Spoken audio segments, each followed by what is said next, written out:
Happy to be here. And the reason I chose this particular topic for my speech today was because I was listening to a pretty popular podcast where a renowned doctor was saying that if someone is supporting or promoting supplements, then they're immediately disqualified to talk about health, which is obviously not true.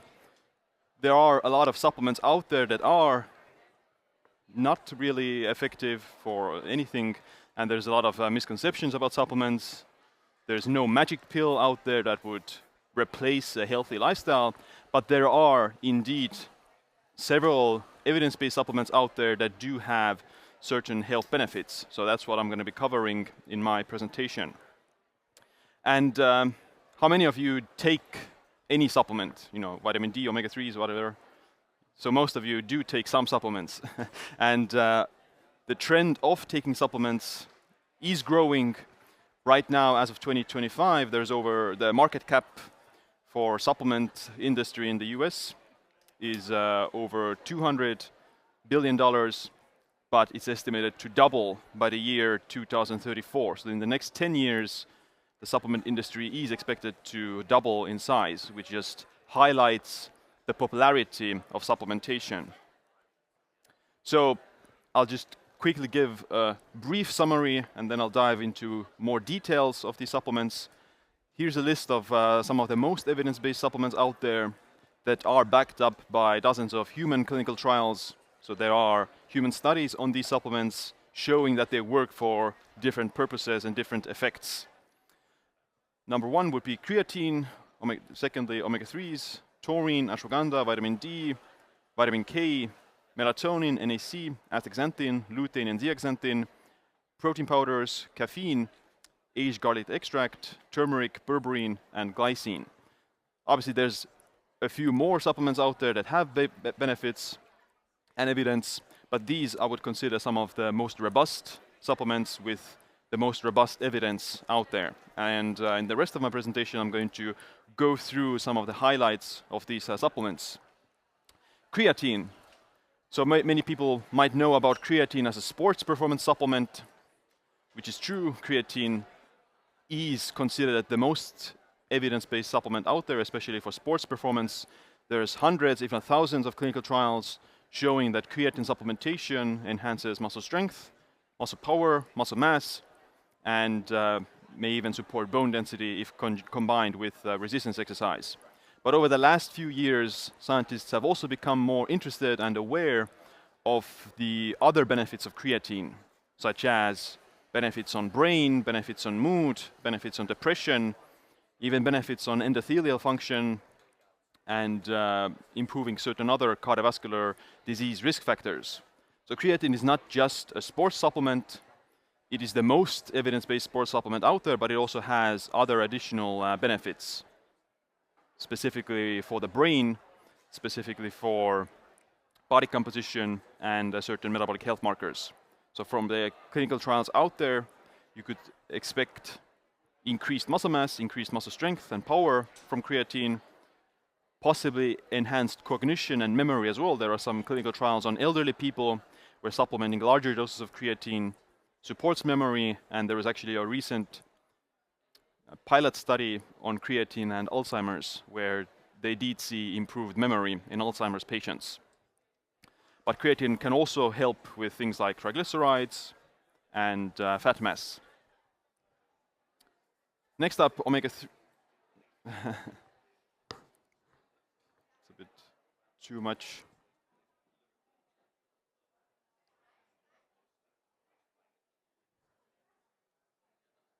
Next up, omega-3s. I think omega-3s are very known to have health benefits.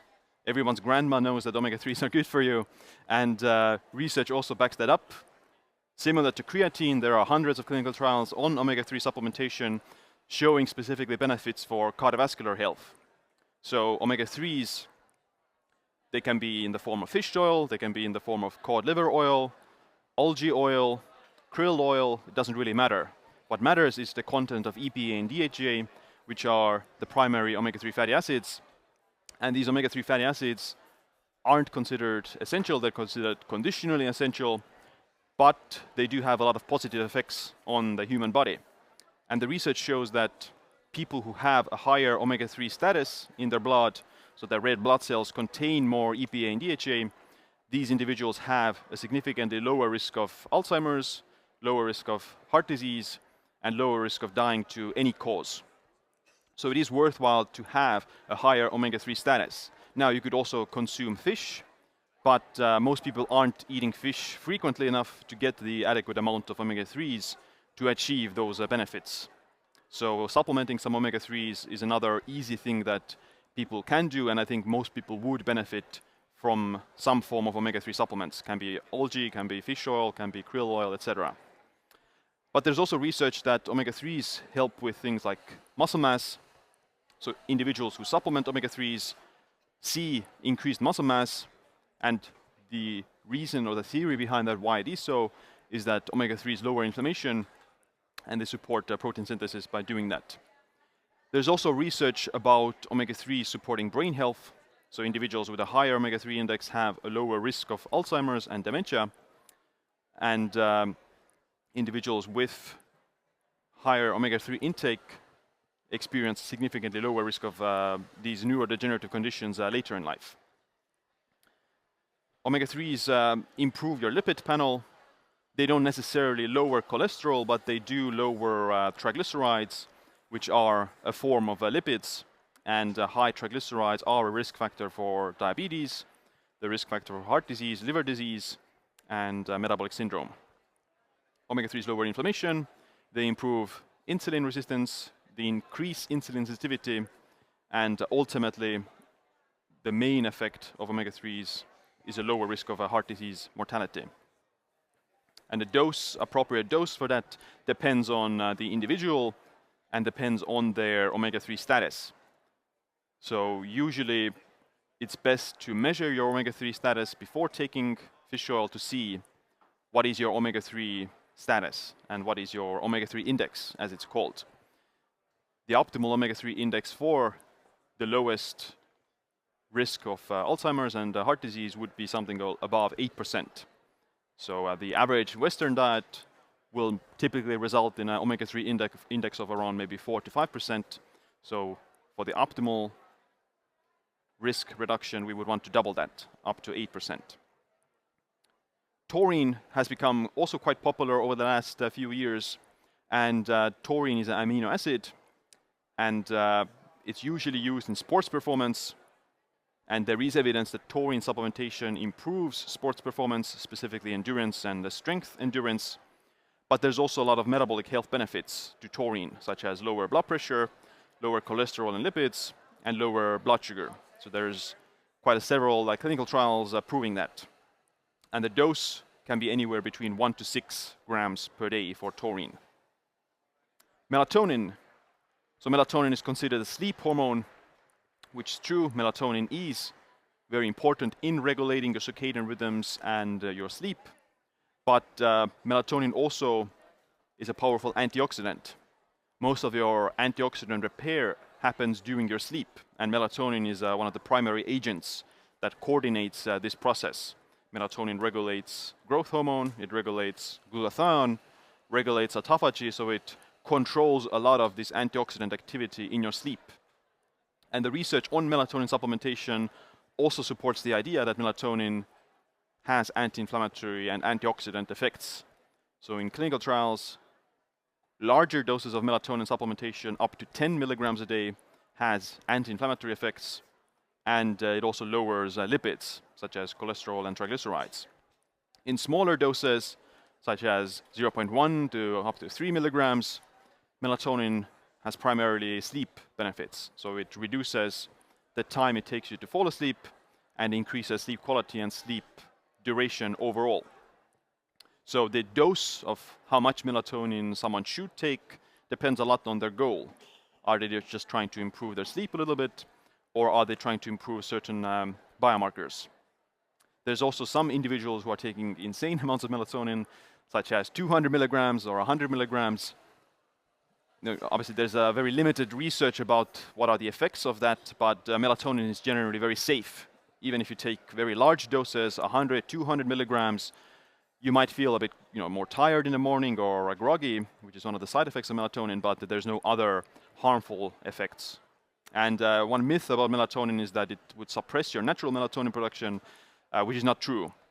Even doses of 50 milligrams of melatonin hasn't been seen to suppress natural melatonin production. Turmeric, so this Indian spice, most notoriously known for its anti-inflammatory effects, and that is one of the more evidence-based effects of turmeric, that in clinical trials it lowers inflammation markers, such as CRP. But turmeric also has other effects, such as lower cholesterol, lower triglycerides, and lower waist circumference. Through the anti-inflammatory effects, there's clinical trials showing that turmeric also lowers joint pain, so it might be useful for arthritis. Ashwagandha, another Indian herb, and ashwagandha is most known for improving sex hormones like testosterone and estrogen, but it also supports sleep and lowers stress and anxiety. So the reason why ashwagandha has benefits on sleep and sex hormones is through lowering cortisol and lowering stress. Interestingly, there is also research that ashwagandha might increase VO2 max, which is a marker of cardiorespiratory fitness, and a higher VO2 max is associated with longevity and reduced mortality. So the mechanisms for that aren't fully clear, but it might have to do with the adaptogenic effects of ashwagandha, that your body adapts to the stress a bit more easily. Glycine and NAC, so this is one of my favorite supplements, personally. And the combination of glycine and NAC is interesting because both of them are precursors to glutathione. And glutathione is a powerful antioxidant in the body, which has a lot of liver benefits, heart benefits, and brain benefits. With age, you see a decline in glutathione, which would make it plausible that increasing it with something like glycine and NAC or something else could have some anti-aging benefits. And there are several recent clinical trials on this combination of glycine and NAC that in elderly people, it improves physical function, such as walking speed, grip strength, and just physical performance, while also improving cardiovascular risk factors, such as lowering inflammation, lowering fat mass, lowering blood pressure and insulin resistance, and also increasing endothelial function. So glycine and NAC are more effective for older people who have lower glutathione status. The effects for younger individuals might be much smaller, but these supplements individually can also still be used by younger people for other reasons. So glycine helps with collagen synthesis as well, so it's good for skin health. Glycine also helps with sleep, and glycine also helps with lowering blood sugar, for example. So even younger individuals can take quite large doses of glycine with great benefits. Astaxanthin is a carotenoid which can be found in salmon and certain algae. And the most notorious effect of astaxanthin is that it protects the skin against UV damage. So it's good for skin anti-aging and reducing photopigmentation. Astaxanthin also has other benefits shown in clinical trials, such as improved cholesterol panel, lower inflammation, as well as lower blood pressure. Lutein and zeaxanthin are two more carotenoids, and the most notorious effect of these carotenoids is eye health. There's several clinical trials showing that lutein and zeaxanthin supplementation improves vision and eyesight.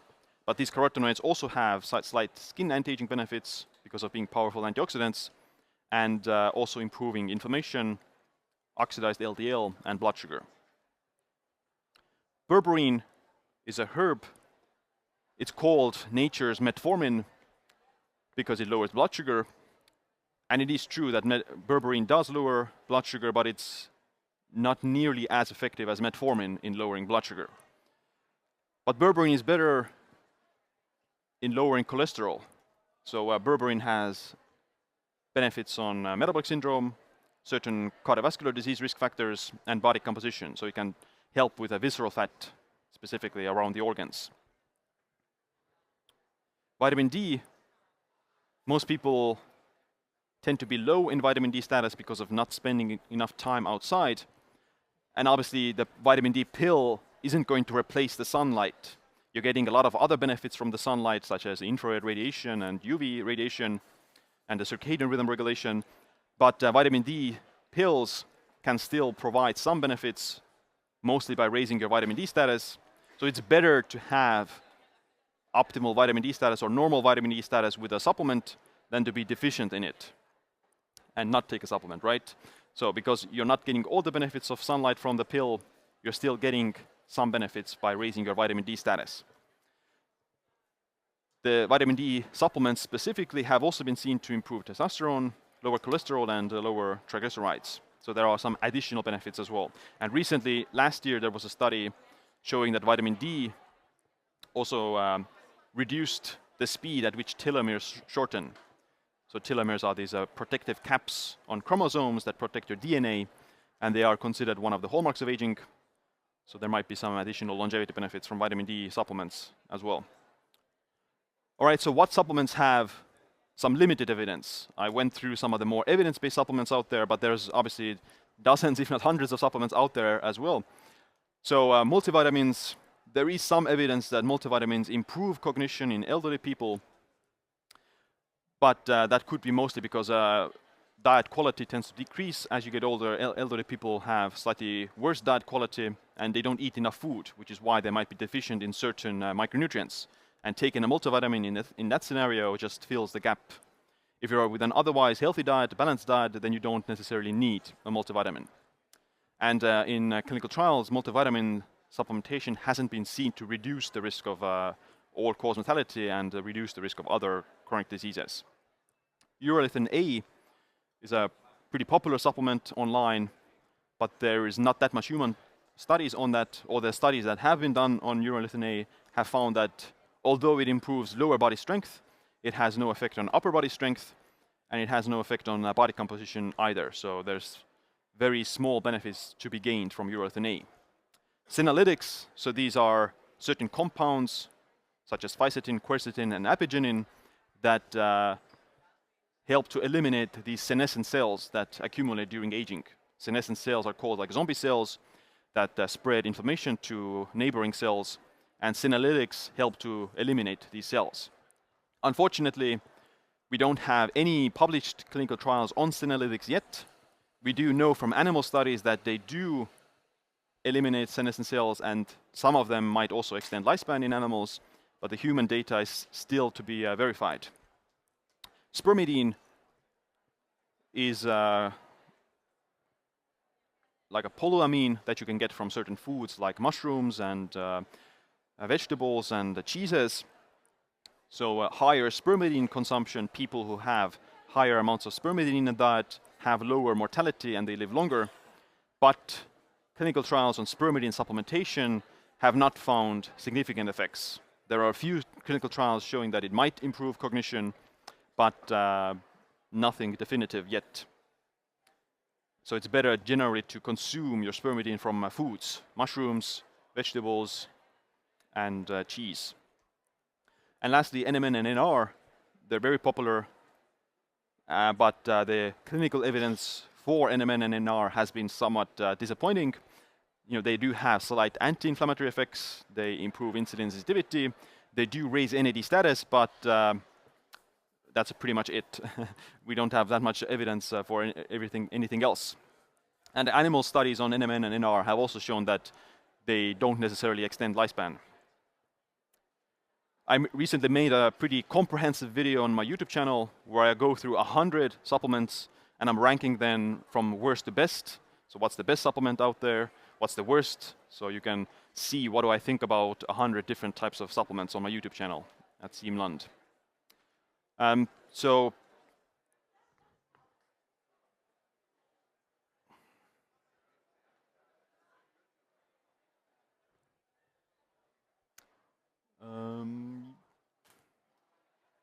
Okay. So I'll go through, okay, what kind of supplements would you create, what kind of stacks would you create for yourself?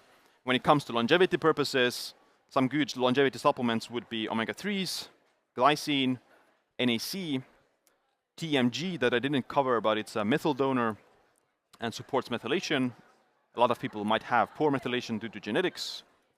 Vitamin K2, which supports bone health and helps with reducing plaque in the arteries in clinical trials. Vitamin D, because most people are deficient in vitamin D, and it's a good safe bet. And niacinamide, which is a cheap NAD booster.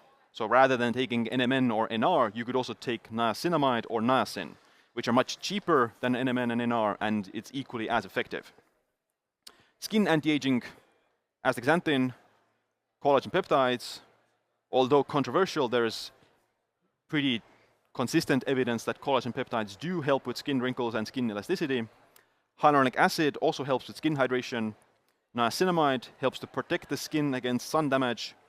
And these carotenoids like lycopene, lutein, and zeaxanthin also have skin benefits. And lastly, vitamin C, which is a cofactor for collagen synthesis. Metabolic health, so if you have insulin resistance, dyslipidemia, etc., supplements for that would be taurine, omega-3s, glycine, NAC, berberine, aged garlic extract, which lowers lipids and blood sugar as well as blood pressure, curcumin, ginger, chromium picolinate, that's most beneficial for insulin sensitivity, and bentothiamine, that also lowers blood sugar. Ocular health, so eyesight, astaxanthin, lutein, zeaxanthin, and melatonin. Melatonin has shown to also reduce the risk of macular degeneration. Sleep, glycine, L-theanine, melatonin, ashwagandha, and magnesium.